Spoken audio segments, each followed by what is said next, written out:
Thanks for staying on with us. Still tuned into markets at noon. And do remember, yesterday, all those hospitality stocks had a terrific run up. And that was largely on the back of the breakthrough with the COVID vaccine by Pfizer. It sent overseas hospitality stocks as well rallying. Today, they seem to have come back down on earth. Chalet Hotels presently at about 143. So let's talk about that as well as the quarterly numbers with Sanjay Sethi, MD and CEO at Chalet Hotels. Thank you so much for taking time out, Mr. Sethi. Avan here.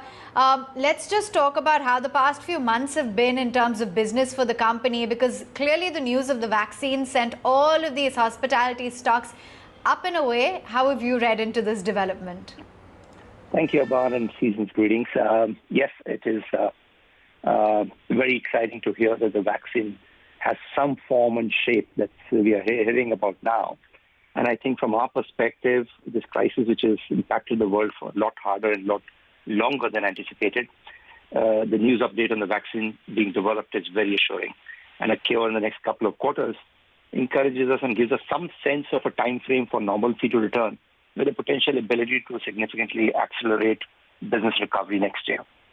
I think another positive is the progressive decrease in number of daily reported cases and mortality rates, especially in cities that we operate in, which is Mumbai, Pune, Hyderabad, and Bangalore, and hope these numbers will dip further. So overall, we do believe the worst is behind us, and we're looking forward to a fast-paced recovery from here onwards. I think it will still take a few quarters to get there, but where we stand today is a lot better than where we were 3 or 6 months back.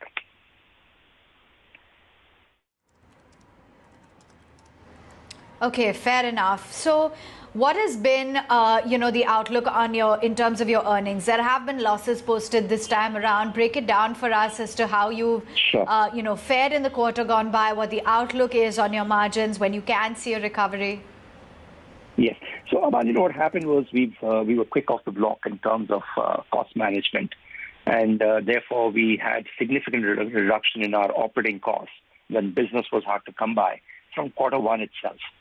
And as a result, whilst in Q1 we just about scraped through on the EBITDA basis, this quarter and quarter two, we've been able to report roughly 30 million or 3 crores of EBITDA, which is an improvement on a sequential basis. Not very large and not significant, but at least our operating costs are under control and in line with our operating revenues. And the good part is that some of these operating costs, which are fixed in nature, have been brought down for good and will hold us extremely well in the coming months and years.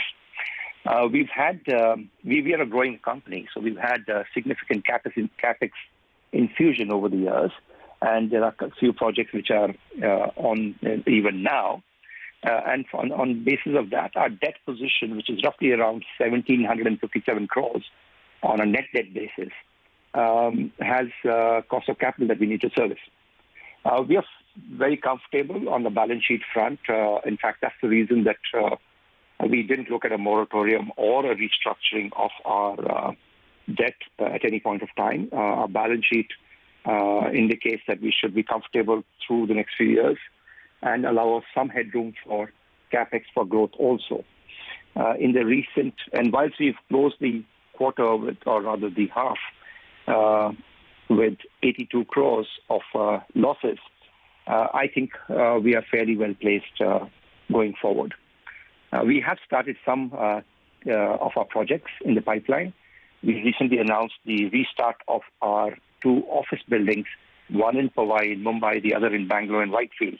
We see solid demand coming in for grade A new office buildings in these 2 locations, and they're fairly large. And the Powai one is 750,000 square feet of leasable space. Bangalore is about 450,000 square feet of leasable space.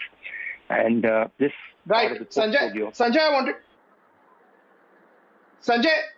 I just wanted to understand that with a lot of people facing cash flow issues because of COVID, especially in your industry, what does that mean for consolidation? Does it mean market share gains are imminent if actually the strength that you were talking in the balance sheet, it will lead to market share gains in the future?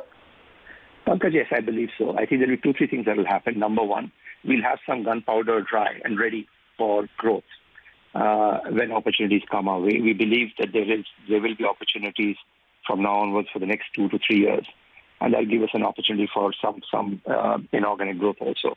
More importantly, the supply side is going down very weak, and therefore, as demand picks up, we believe the occupancies and rates both will move northwards very rapidly, because supply is going to be around the 2% mark for the next 4 to 5 years in terms of growth. So that's a good scenario in the midterm. Chalet had 3 hotels in the pipeline. One we'll continue to work on and complete. The other 2 where we've not started work, we'll wait and watch on how the demand dynamics are before we commit capital to those 2 projects.